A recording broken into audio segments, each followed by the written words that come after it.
vous énumérez les causes comme ça, on le voit bien, le mauvais cholestérol.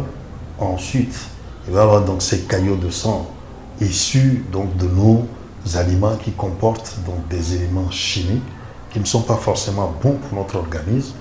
Et alors, dans ce cas, vous parlez de paralysie. On l'a dit la dernière fois qu'une paralysie, c'est toujours annoncé à un moment donné ou à un autre. Oui. Ce que vous appelez les signes précurseurs, on va les rappeler rapidement et voir un peu les répercussions de ces paralysies sur notre bien-être, sur notre organisme.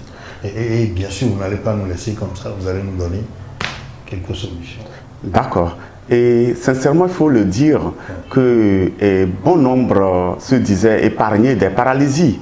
Mais je vous rappelle que même les jeunes de 18 ans sont victimes de ces paralysies, n'étant même pas hypertendus. Voilà.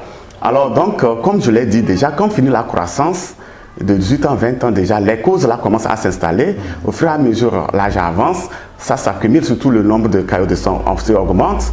Alors donc, moi-même, j'ai reçu un élève de terminale à l'âge de 19 ans qui a été victime d'une hémiplégie.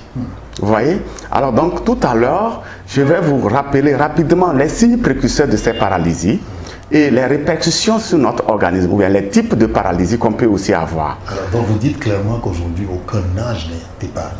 À partir du moment où on finit sa croissance, donc au-delà de l'adolescence, de 18-20 ans déjà, on est susceptible d'être victime d'un AVC. Bien sûr, ou d'une paralysie. C'est-à-dire pas besoin d'être diabétique forcément, pas besoin d'être hypertendu forcément.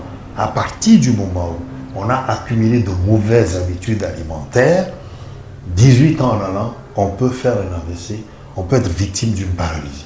Oui, sincèrement, comme vous avez su le dire, sauf que les risques augmentent en fonction d'âge, ou bien les hypertendus et les diabétiques sont plus exposés à ces dangers. Ils ont un facteur beaucoup plus favorisant. Exactement. Mais rappelez-vous que tout le monde, même la personne qui a la tension artérielle normale, peut faire une paralysie ou bien un AVC, et partant d'où, de 18 ans, 20 ans, quand la personne va finir la croissance. Même les athlètes, les sportifs, ceux qui disent qu'ils sont tout le temps en train de faire le sport, parce qu'on me dit que le sport nous permet de nous mettre à l'abri, vous dites tout le monde. Oui, les athlètes, les grands sportifs, nous avons reçu quelques qui sont paralysés, malgré qu'ils font le sport à haut niveau.